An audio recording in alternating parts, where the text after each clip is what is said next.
Hi, everybody. I'm so excited today. I'm introducing Karla Erovick. She is a social media mentor at Magnetic Marketing and Social Media. She's going to be talking to us a little bit today about visibility. It's 2018. It's all about the year of visibility and what social media channels you're rocking and which ones you maybe don't need to be rocking anymore. Karla has several different programs that she's going to be talking to us about in just a little bit that you can join and get a mentor. When it comes to visibility and social media, sometimes it can be confusing and we don't really know what to do. And Karla is going to be your buddy to hold your hand and kind of just lead you through that. So, hi, Karla. I just wanted to welcome you. Thank you so Hi, much everybody. for joining us. Hey. So why don't you talk to us a little bit about yourself? I know that you are a wine connoisseur. I know that you lead several different companies' social media and you help them with that. Tell us just a little bit about you and how you ever became this social media goddess that you are today. Well, it's kind of an interesting story because if you had met me in 2009, when I started on social media, I was the least likely person ever to be doing this kind of work because I really didn't like social media. I was on LinkedIn and I have a corporate marketing background, so I spent over 20 years in San Francisco working for companies doing a variety of marketing tasks, a lot of different companies. And I was on LinkedIn, but I really felt like Facebook in particular was really very self-serving. And it just turned me off. I felt people were just so disingenuous and they were so boastful. Here's my perfect life and my perfect vacation and my perfect family. Just made me kind of sick and I didn't want to be there. And I'm a really private person, so I couldn't imagine, just kind of putting it all out there. Well, a couple of things happened. I was laid off of one of my marketing jobs and I had some time on my hands while I was looking for a new job. And so I really dug into learning LinkedIn because I knew that LinkedIn could help me find my next job, which it did. But I was out of work for 18 months. And so I really wanted to reinvent myself. And so I started writing about travel, food, and wine because I really loved traveling and I had some opportunities to start writing. And I found this passion that surprised me. And I had so much fun writing about these things and sharing my adventures with other people. And while I was still very newly doing that, the publisher of this online travel magazine said to all of their journalists, "We want you to share your stories on Facebook." And I was just appalled. I didn't want on Facebook. I just didn't. And I'm paid on page views for these articles. So I'm really not making that much money. And, I was doing the best I could to promote them. But they wanted me to be on Facebook. And I almost had a meltdown. I thought, I can't be on Facebook. I just can't. I don't like the way people are doing Facebook. I don't like that. I can't be that way. But it was my love of writing about travel, food, and wine that was so much greater than my resistance to Facebook. So I sucked it up and I thought, well, I'm a marketing gal. I've got all this marketing know-how. There must be a way for me to talk about what I'm doing in a way that doesn't feel like I'm being like the rest of the people, really boastful, that I can be inclusionary and that I can invite people to go on these travels with me. So it isn't about me, oh, I'm so great, look what I get to do. I got to go to this restaurant, this resort, this winery, I was hosted, blah, blah, blah. It was more about, I had this really wonderful experience and let me tell you about it. Let me bring you along on this experience. So that was that was kind of my goal for using social media to share my travel articles. And when I started doing that, it really started to be fun. And so I started getting my footing and feeling like, yeah, I can do this. And I can do this in a way that doesn't feel like I'm being boastful, that just feels like I'm being me in a way that feels authentic. So I just started to get my footing on Facebook and they said, oh, we want you to be on Twitter. Oh my gosh. And I wish I could say that I was like, yay, Twitter, can't wait to get started. But it wasn't like that at all.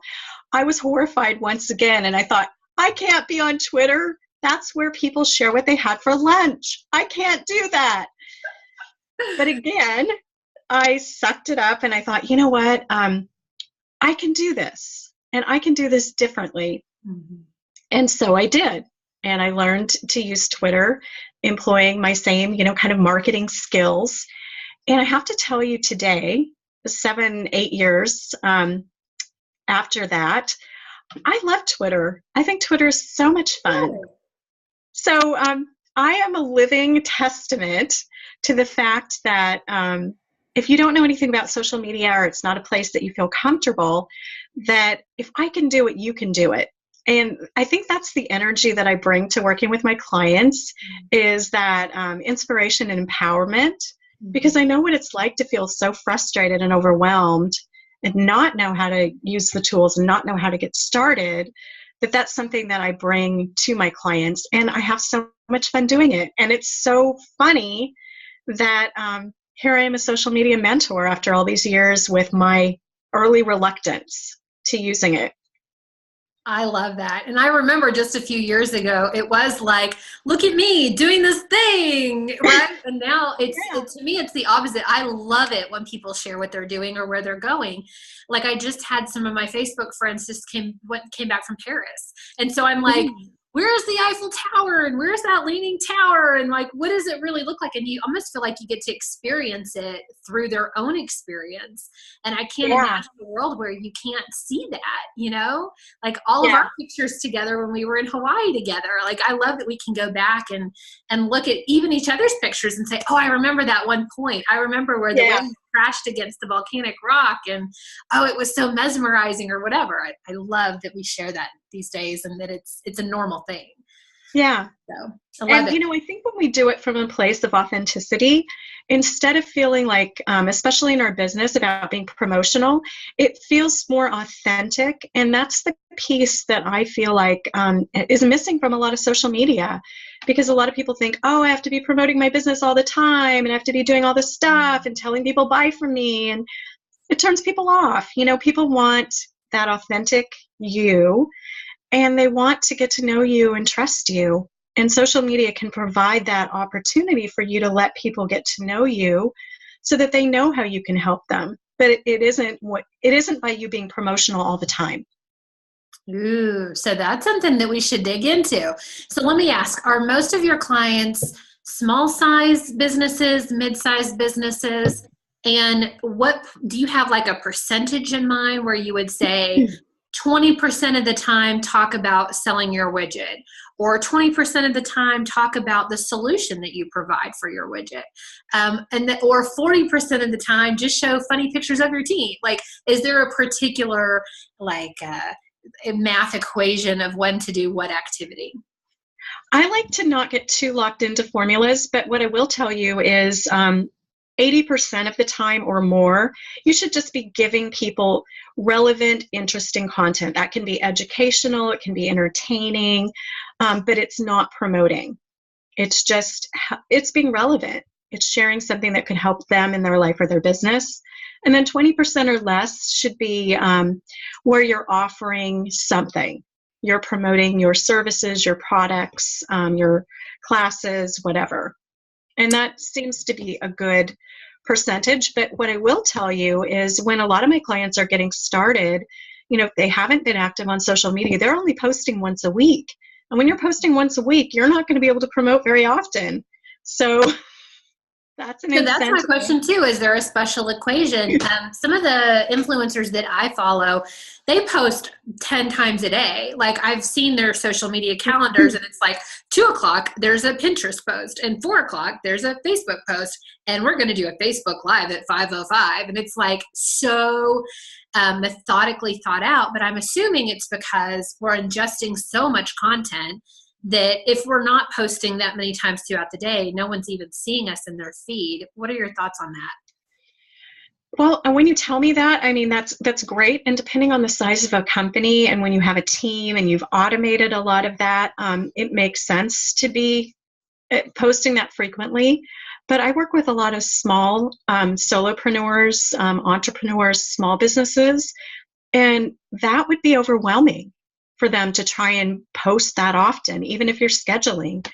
So I say, start out with baby steps. Yeah. And start out with posting once a day. And then get that. It's like riding a bicycle, or it's more like juggling. So you get one ball in the air and then you add another one. And you don't want to have so many balls in the air that you drop them all.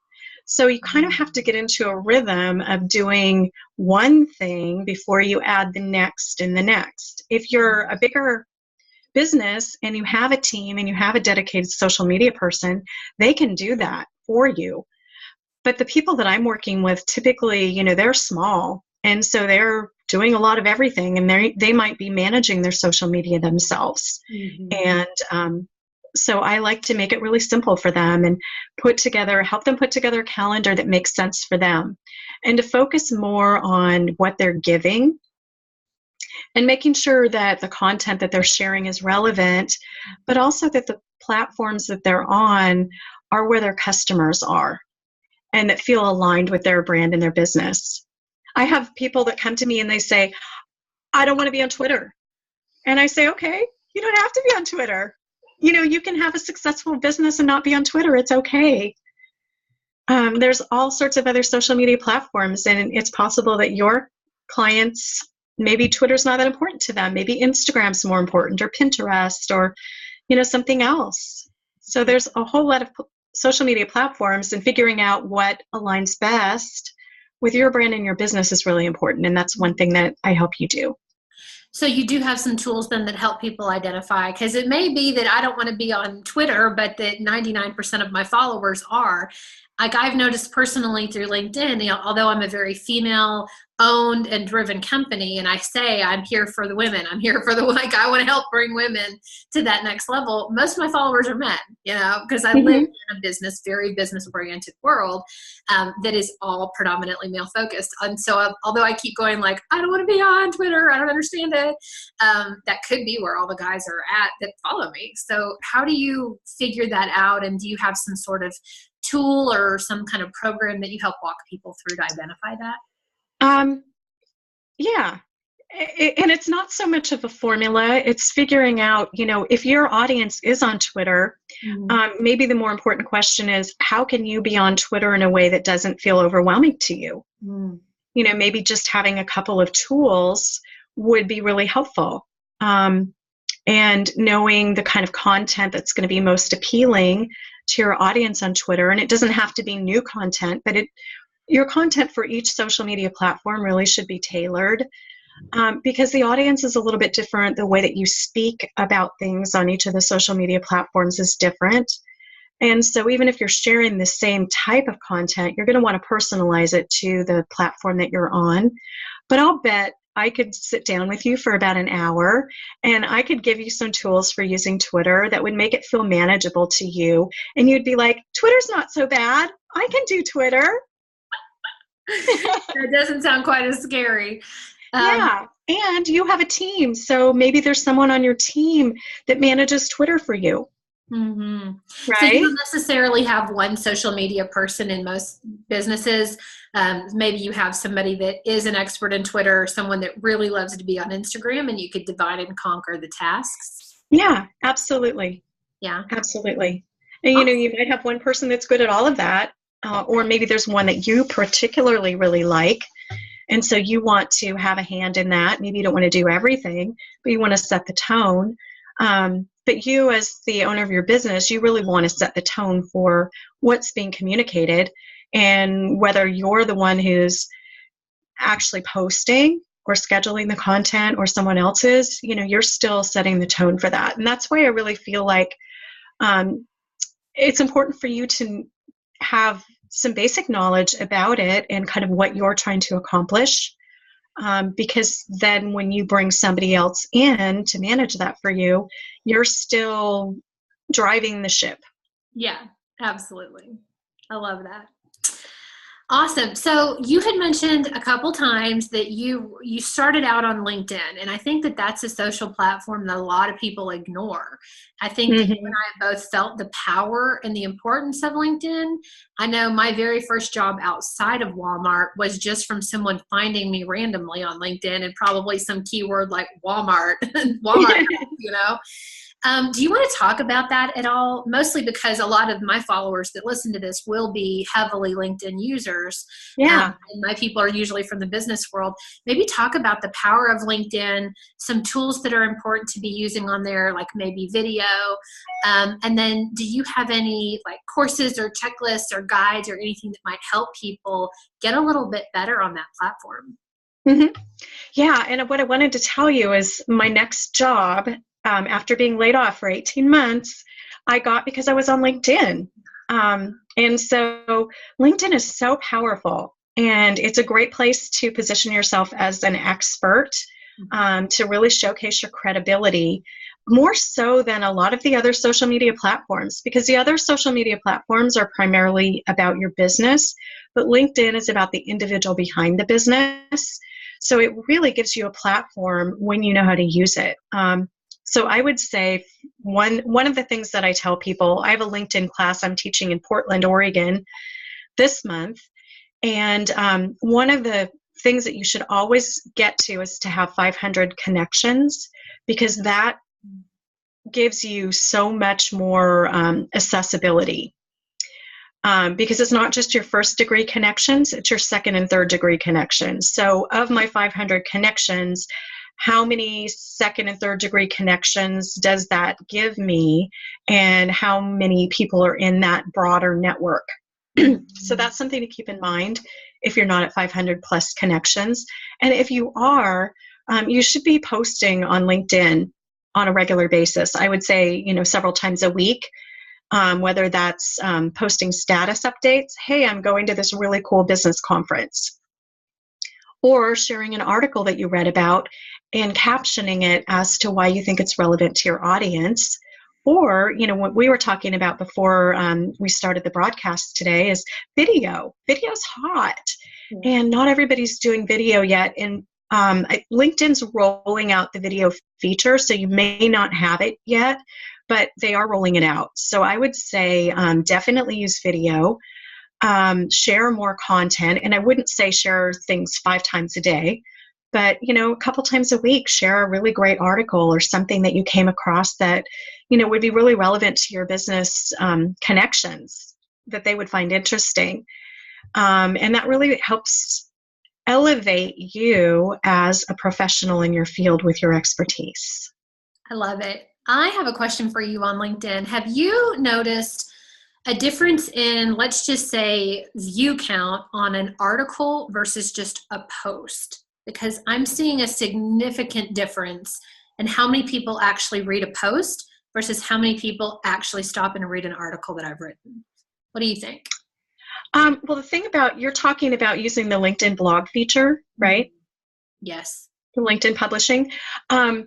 The thing that's really great about that is that it's viewable. There's 400 million people on LinkedIn. It's a huge audience. When you publish a post on LinkedIn, that's viewable by the 3 tags that you're allowed to tag the article to literally everybody on LinkedIn. Really? Wow. Yeah. That's amazing. Yeah, it is amazing. And all of your connections get a notification that you wrote an article, which is great. But you can also take that content and you can share it somewhere else. You can share it on Facebook. You can share it to your other social media platforms. So it's a really good thing to be using the LinkedIn publishing platform. And it's so easy. It's so intuitive, which is really nice. And I just want to share something really quick. You should share between 300 and 500 words is kind of the right amount on there, and make sure you have a photo that's interesting and a good headline and good content. I mean, you don't want to just be writing garbage. Exactly. Well, I love in there now, you can add within the little blog post, you can add video, you can add multiple images. So yeah, it's we've really been nice taking now. advantage of that. Mm-hmm. Yeah, so that's really fun, and it's great to be able to take advantage of those features. And since LinkedIn was bought by Microsoft, they're constantly innovating and rolling out new features, making things more user friendly, which is great. And the other thing that I really like is it looks nicer. It doesn't look so techy, the interface. I mean, I think it looks more Facebook-like, the whole interface. They changed to the profile pictures. Now they're round instead of square. I mean, they're just doing some cool stuff that look nicer. Yes. Thank you, Jeff Weiner, right? Yeah. If you have made a resolution over the last few days that you're going to be doing, and I'm talking to our audience now, that you're going to be doing more Facebook Lives and more videos, one interesting thing to think about with the LinkedIn function is that you have to actually record the video and then upload it. At least, Karla, I don't know about your version of LinkedIn, but mine is. There's no like LinkedIn Live version like there is on Facebook. So we've been doing a lot of videoing at our company Growth Spurt, and so I will have to do a pre-recorded video on my phone, usually like this, and then I'll save it, and then I'll post it on LinkedIn, and then I'll go back over to Facebook Live, and then I'll do that live. Karla, do you know if there's any easier way to do that if you're going to be posting video on multiple platforms? Not really. And one thing I just wanted to say about Facebook, because a lot of people like to create their video on YouTube and share from YouTube to Facebook. And there's nothing wrong with doing that, but I was in a webinar the other day, and Facebook actually deprioritizes videos and content that didn't originate on Facebook, that you didn't share there first. Yes. So I thought that was really interesting. So Facebook Live is a really good way to do your videos that way. And Facebook Live is typically going to be longer. I mean, you wouldn't put a 20 or 30-minute video on LinkedIn. You just wouldn't. Nobody would really pay attention. So that's better for probably a 2 to 3 minute video, just kind of introducing a sound bite, a call to action, giving somebody a reason why to click on, your website, take advantage of a free gift, whatever it is. So those are also things you need to think about. Unfortunately, you can't always just take some content exactly as it is and share it to another platform, because it doesn't work very well that way. I know that's not what you wanted to hear. No, but that's a great point, and it's something that I need to think about, because I get a little long-winded in my videos, and I'm like 2.5, 3 minutes in, and I'm still trying to talk. That's a great. Yeah, sometimes having a script helps. Where you have your one main point and what your call to action is, and how you're going to engage them up front. I know for a lot of my clients, that's really helpful to have, kind of an outline. Not that you're reading it, but it just kind of helps keep you on focus. Absolutely. I love it. Okay, so speaking of free gifts, which you just mentioned a minute ago, what free gift do you have for our listeners and viewers today? I know. Yes, I've created a visibility checklist. Visibility is such a huge deal. It's something that I'm learning to step into in a greater way in my business, and I'm teaching my clients how to do it too. And it keeps coming up over and over and over. And I think a lot of it is because we're a little bit reluctant to feel vulnerable and exposed just in front of who knows who. If it's just a few people that you know and love and trust, it's one thing. But with social media, you don't always know who's watching, which is good because you want to get the message out there. But it can feel a little bit terrifying. And so I've created a visibility checklist with about 10 things, some of which are really small action items that you can start taking to get yourself out there so that you can be more visible, but doing so in a way that doesn't feel, exposed and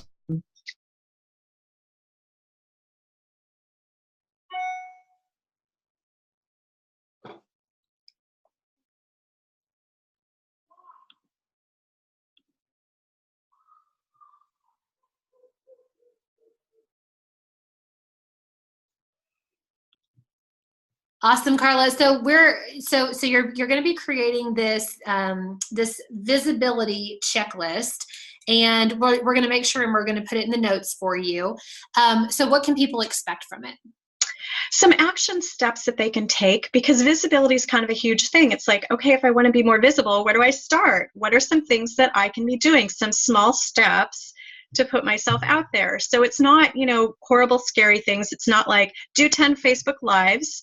One of the first items on the checklist is get a professional photo that you love that you can use for all of your social media profiles. Because when you have a photo that you love, it makes you feel more confident. Mm-hmm. So there's steps like that, writing a bio that resonates with you, that you can use on social media, that you can adapt for your speaker. People will ask for your speaker bio, but writing a really good one, even if that means, having somebody help you write it. Mm-hmm. So those are a couple of them, but, they're all pretty easy to implement, but they're just designed to get you into action in small steps. I love that. I know the first time, which was only like a week or two ago, that I did my first Facebook Live, I was like, I'm going to throw up. I'm so nervous. So then I was really chicken. And so I picked I have a couple different platforms on Facebook that I have, like my own personal Facebook page. And then I have Her Soulful Business, which is the coaching side of my business. And then I have Growth Spurts. I have all these different pages that I manage.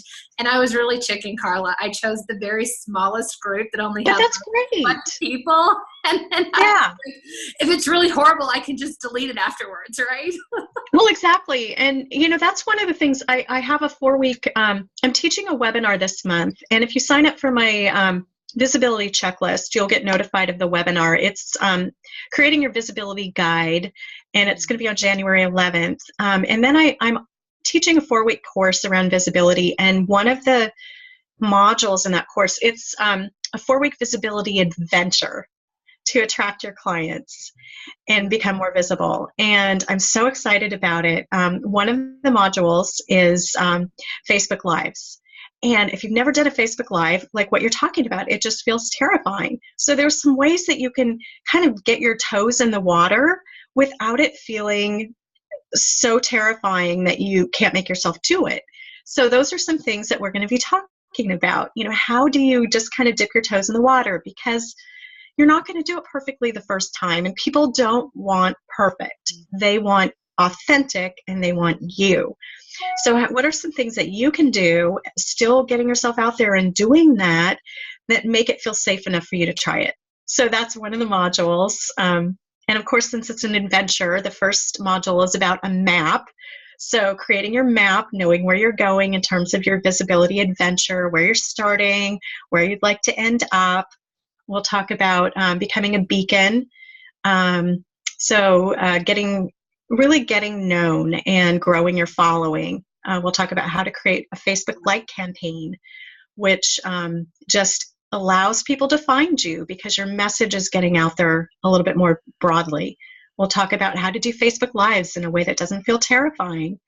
And then we'll create videos and calls to action. And then we'll wrap up. So it'll be a really quick 4-week adventure around visibility on social media, but I'm so excited because I think this is going to be fun. It's going to be fun for me. I'm going to be learning right alongside you, and I think it's going to be fun for you too. And I want it to be an adventure.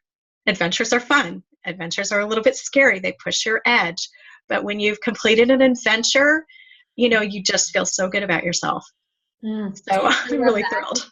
And I love some of the words that you used. So I've really been noticing that there's a different way on my side of the business of selling from a masculine perspective and then selling from a feminine perspective. And you used words like attract and beacon and adventure journey and all those things where, the old male testosterone driven selling is like, you have to sign with me and I'm the only one, and just so harsh and like pulling people. And I feel like there's a lot of years that in my business, I've been pulling and dragging and like, come on, let's do this.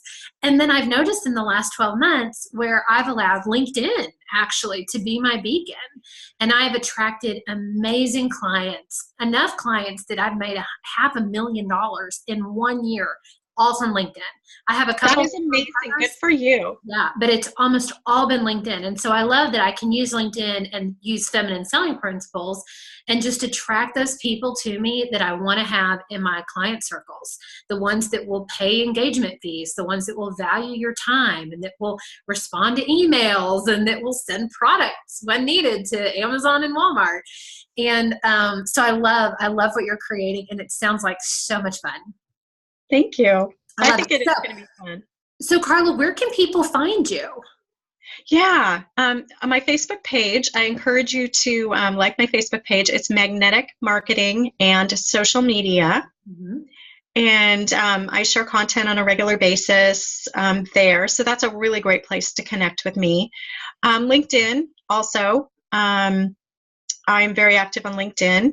And if you send me a connection request, I encourage you to reference this podcast so I know kind of how you found me, because I get a lot of connection requests, and I don't accept them all, especially if somebody has 5 connections, or they don't have a picture, or they're not somebody I know, or they're not connected to someone I know. So just reference the podcast, send me a personal note on there. Perfect. Any website or anything else where people can kind of scope you out?